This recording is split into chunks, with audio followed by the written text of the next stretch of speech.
Hello and welcome to Geschichten aus dem Leben, a podcast with various guests from diverse backgrounds, hosted by me, Felix Kupferer. Enjoy!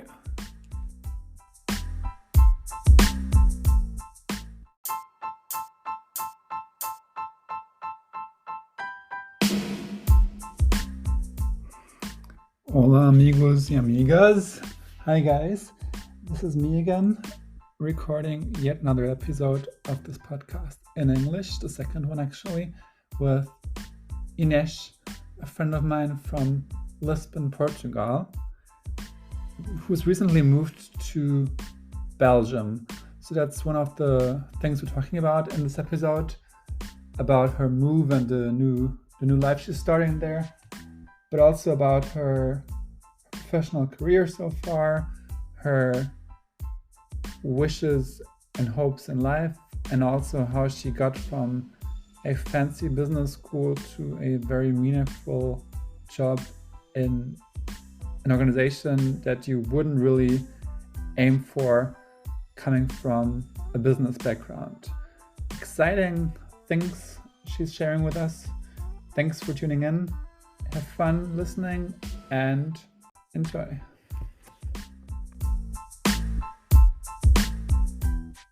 Hello Inês, thanks for coming and nice to have you here.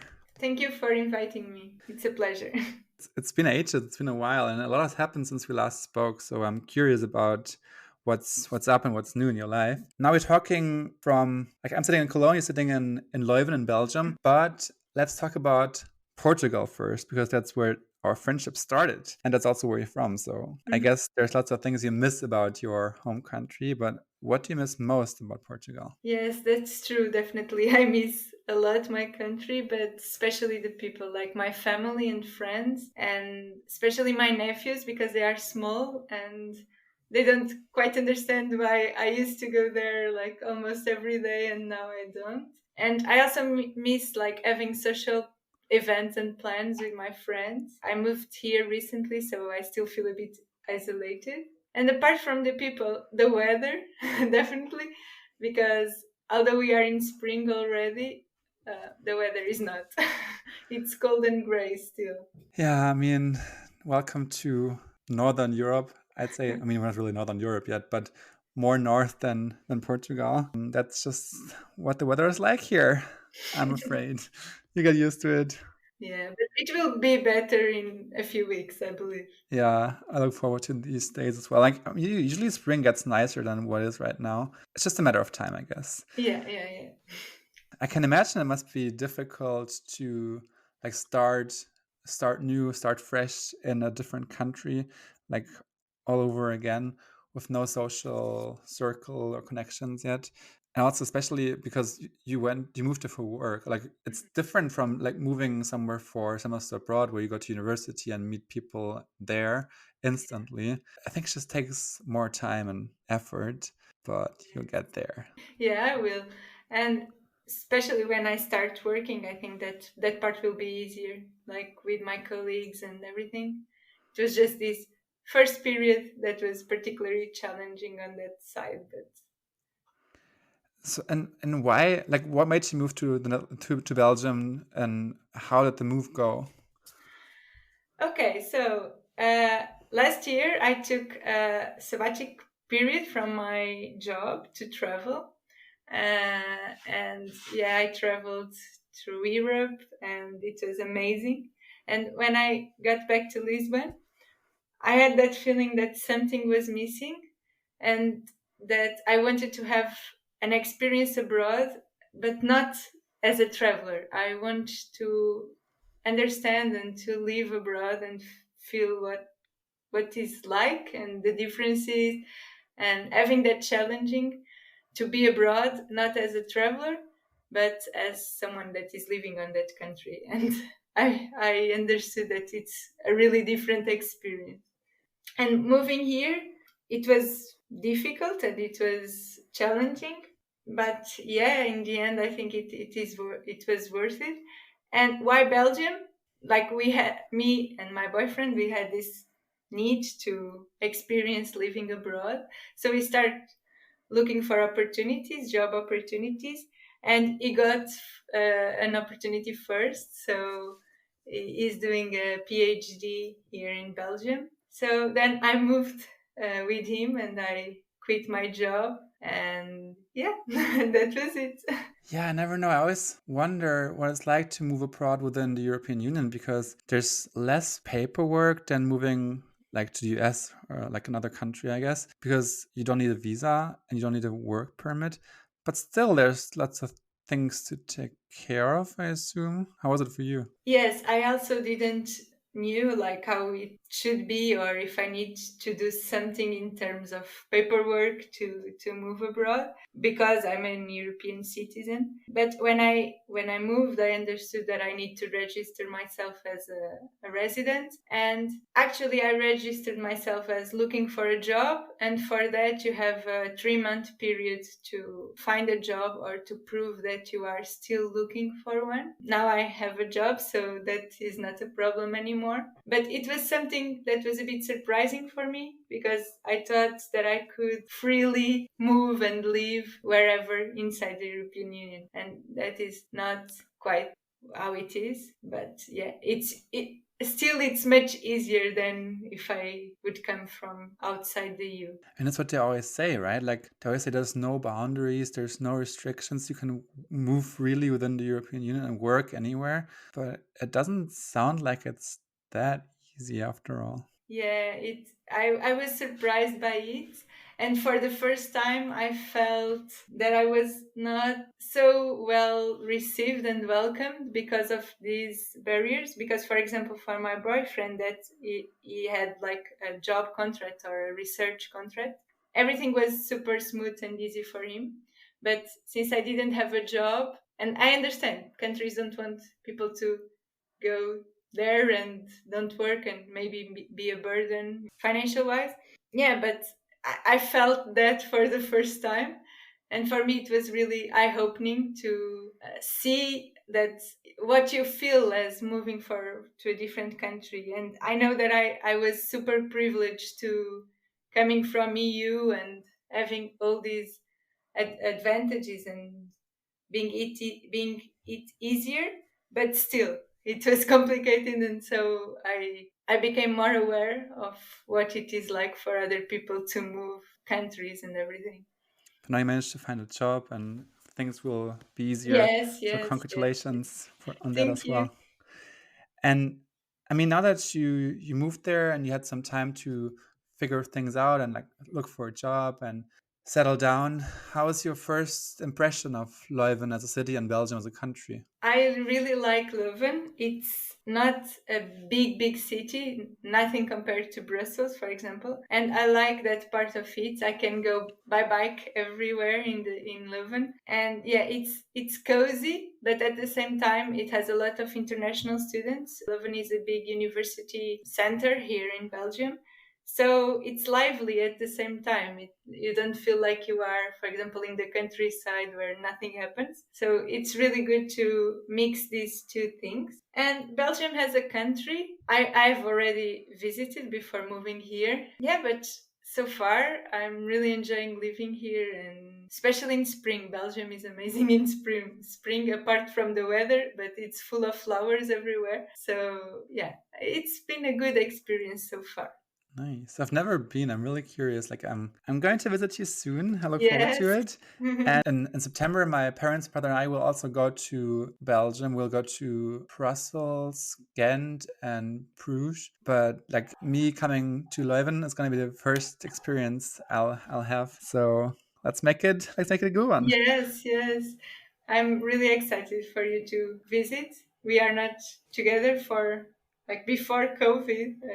Yeah. I think the last time we saw was in 2018 when I was in Lisbon for the last time. Okay, so yeah, 5 years Yeah. from now. Yeah. My God. Crazy. The year we met is even longer ago than that. It was in 2016. I Mhm. realized that I haven't, like, whenever I record the episodes, I just talk to my friends and I talk to them like we always do, and I don't really introduce them that well sometimes.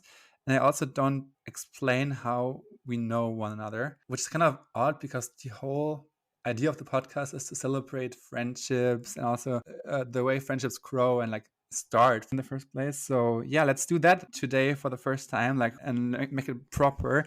So maybe you can take over that part. Like, how do we know each other? Okay, so you came to Lisbon for a summer school, right? And I was working in this summer school that was organized by my university. And I was working as a coordinator. I was receiving these international students that you were part of and organizing activities in Lisbon, and not only in Lisbon, but like Algarve, the north part. Yeah, basically my job, which was an amazing job. I loved that experience, was welcoming you and showing my beautiful country. I want to go there again. It's just such a beautiful city. Actually, whenever I think about moving somewhere within Europe, I think about Portugal. I think about Lisbon, especially. Yeah, and I mean, the thing you did with the summer school program and the activities you organized, that's also like a super fun way to meet people and learn about different nationalities and cultures.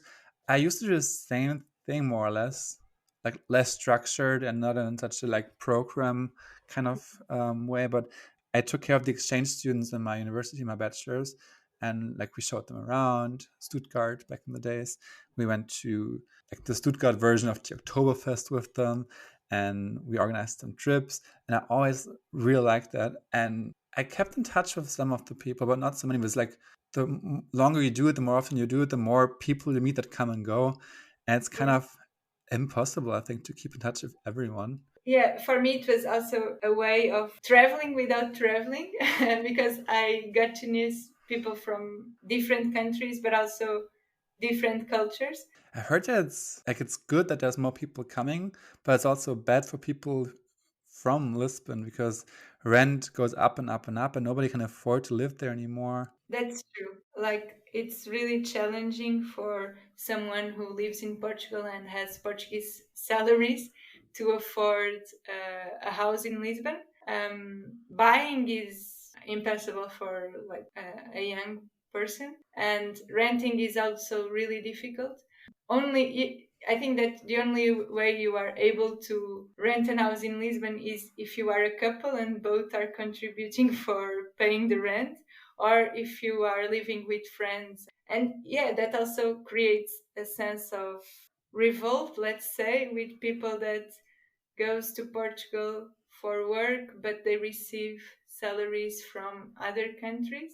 And they Hmm. have no guilt at all. Like, I understand it's amazing to live in a country where like the cost of living is less than in your home country. But for the people that live there and have Portuguese salaries, this reality is really hard. Yeah, I mean, I think life is unfair in general, and sometimes Definitely. you should just accept that you have the privileges and use them wisely. I don't know.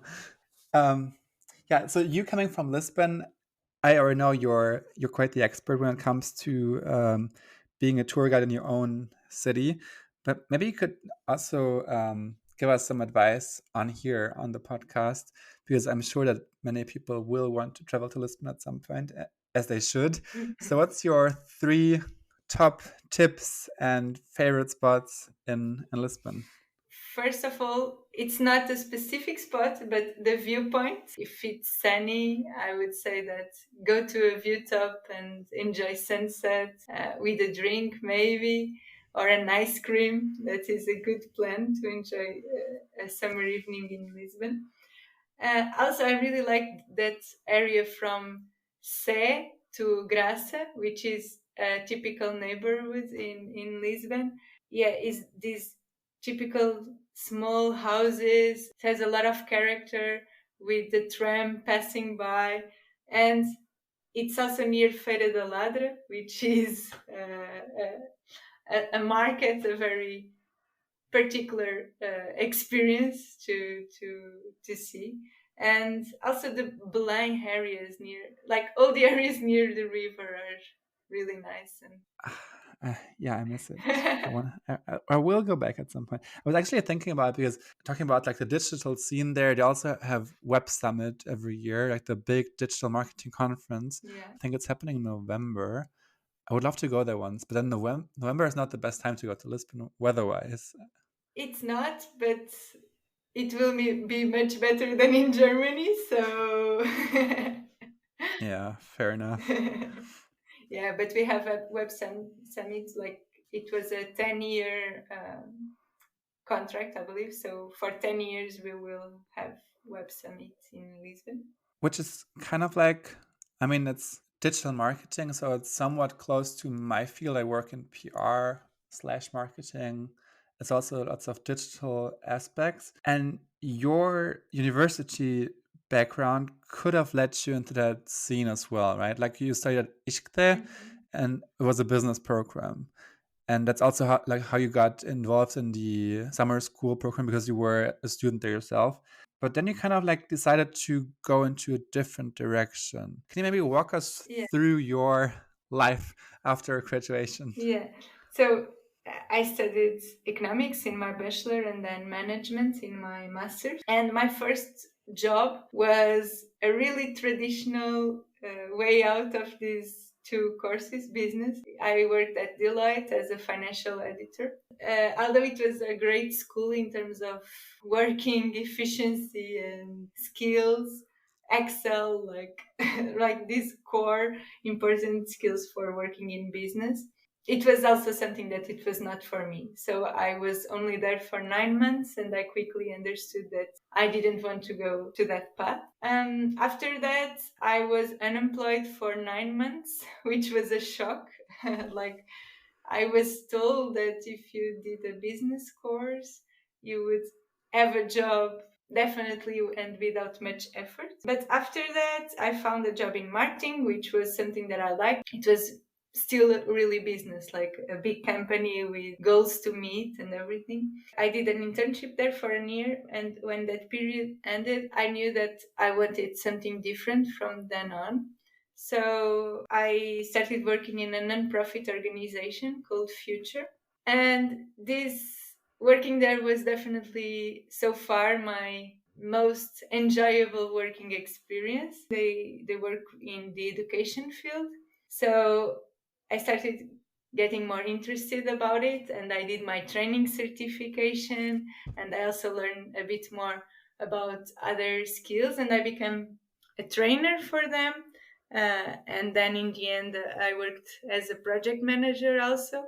And yeah, it was such a happy path working there, and I really liked it because my work contributed for a bigger purpose than profit or business goals. Yeah, it was really a happy period in my life.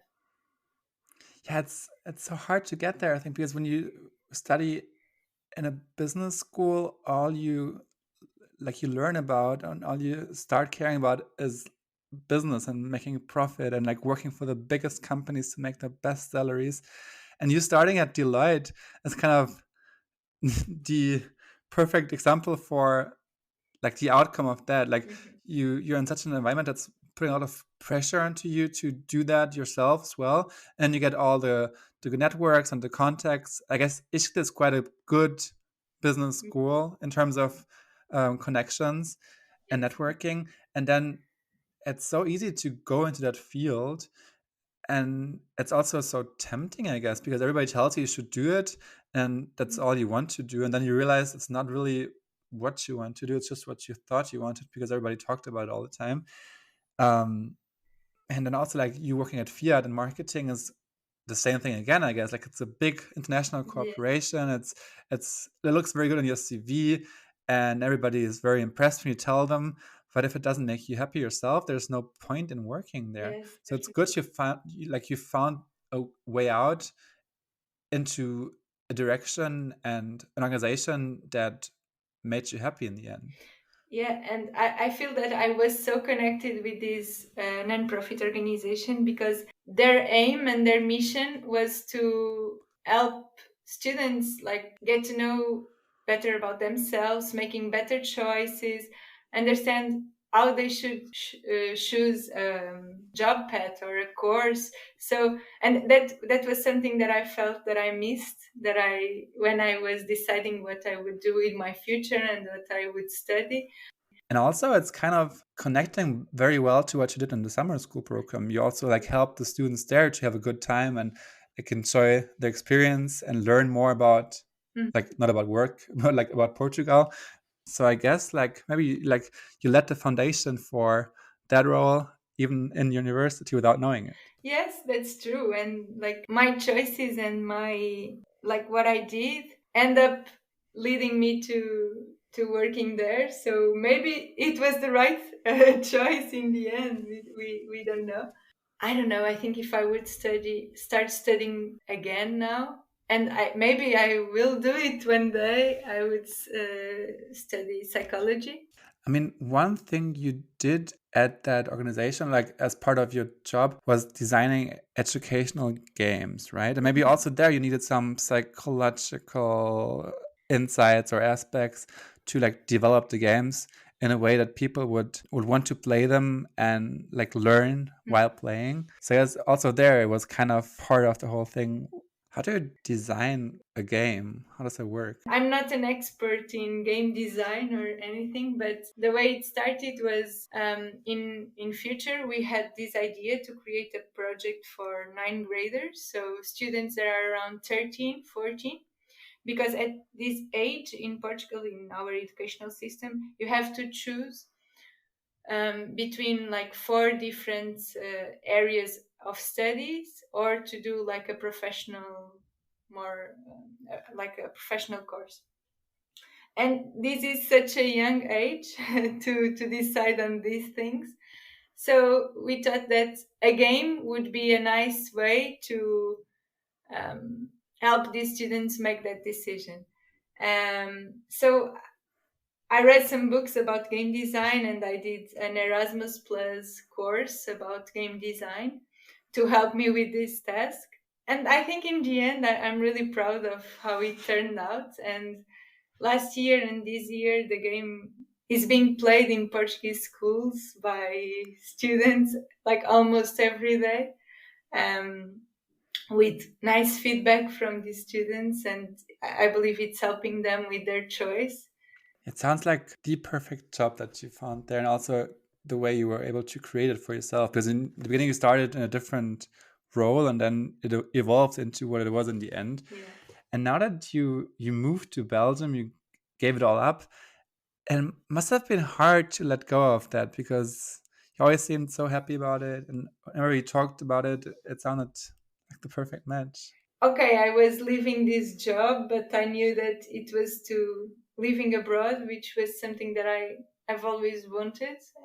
For example, as a child, I always said that I would like to live somewhere else in the future. So So yeah, I think like it was a brave move to let go of everything and start fresh. But also, if that's what you had dreamed of for so long, it was the right step, I guess.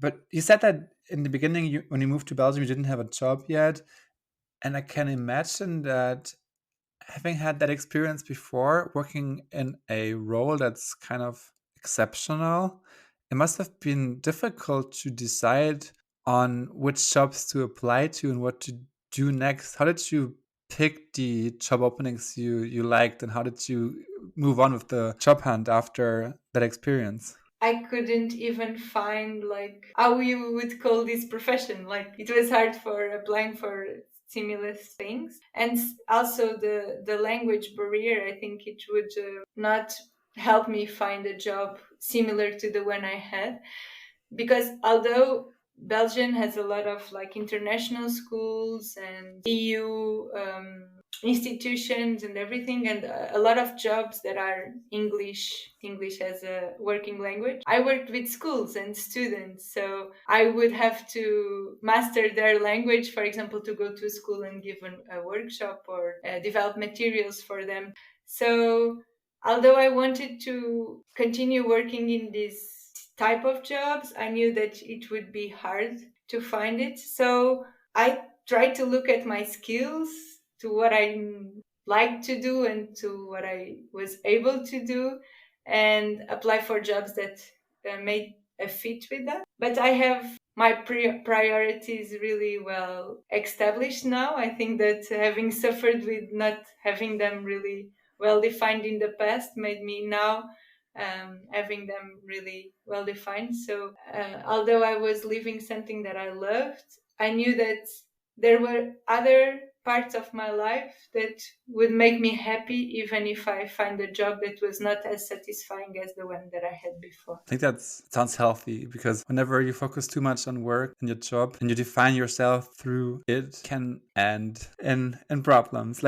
Because I lost my job once, and even though I didn't like it very much, it was kind of a traumatic experience, because suddenly all my identity was taken away from me. And I guess it's better not to focus too much. And of course, you work a lot, like you spend so much time of your week working. So it shouldn't be something you despise all the time. You shouldn't hate your job, but maybe you don't have to love it every day either. The one you found now, it sounds interesting, like we talked about before starting the recording. And maybe it's even like a good combination of different aspects from every job in working in human resources. I'm also curious about and I think that curiosity is such a nice skill, and it helps, for example, in these type of situations. You still don't know if you will like it or not. I believe so. I really believe so. But you are willing to find out. So, yeah, I hope it's a match, and I will let you know in the future. Fingers crossed. Usually, I close the podcast with 2 questions that I ask to every single guest to wrap up the conversation. And somehow I realized that whenever we do, the questions connect to the things people said before. So I guess the answers to the questions might have been given already, but let's see. What are you most proud of? I would say that professionally wise, it's definitely have been part of this project, this future project, and help it to create this game, and seeing that it has an impact on the life of real people. Career wise, it was that. And in terms of my personal life, I believe it's being able to chase my goals, even if they are not what society says you should do. I'm proud of that. Yeah, I think you can be proud. It's a big step, but it's also very courageous to. I mean, I always want to do it. I was like tell my friends that I could imagine living abroad. It could be such a good experience, but I never do it because I don't know how to start, and I don't know if I actually would like it. So kudos to you to giving it a try and like doing it. And then once again, like maybe this question kind of has already been answered, because it's what do you still want or hope for in life? Now that you've already done like that big step and you've already chased your dream and moved abroad, like what else do you still hope for? I hope to be able to see more of the world. I was able to travel a lot through Europe, but I've only left Europe once, and I I feel that urge to see the rest of the world, like what is different, and different cultures, and how things are done in other places. So I hope I can do that. And I hope that in the future I can have maybe a job that is location independent, so I can be more free to do this type of traveling. I think the good thing about the future work is that it's gonna be much more project based, maybe. And I feel like people will work on different gigs for like different companies, maybe even. Uh, so that would play into your cards, I guess, because then you could take on different projects for different companies and like travel around while doing it. That's also something I could imagine. I think there's studies on that, because like people change their employer more frequently already, and the job stability is not a given anymore, I think. So we'll have to change the perspective on work and how we define it, which could be challenging as well, because then you lack all the stability and structure that many people look for and need in Mhm. work. but I guess it could be a big chance as well, and a big opportunity. That's true, definitely. Like more and more, we see that people don't stick to a job. And for example, for my pet, that is totally what happened. Like I had like a specific studies, but then I did so much different jobs. So I think much more we need to invest in our set of skills and have the flexibility to use that skills in different areas, in different jobs. Yeah, I think that's the way things are going. I think you're on a very good track with that. So Thank you. and I look forward to seeing you in Leiden soon, like in Me too. 3 weeks actually. Yeah, exactly. Thanks for being my guest tonight. Now Thank you. the weekend is over. I have to work tomorrow. I guess you still have some more days off Yeah, to before. prepare myself for that. So enjoy that, and then have a good start at your new job as well. And then let's talk soon. Thank you. Bye Let's bye. talk soon. Bye.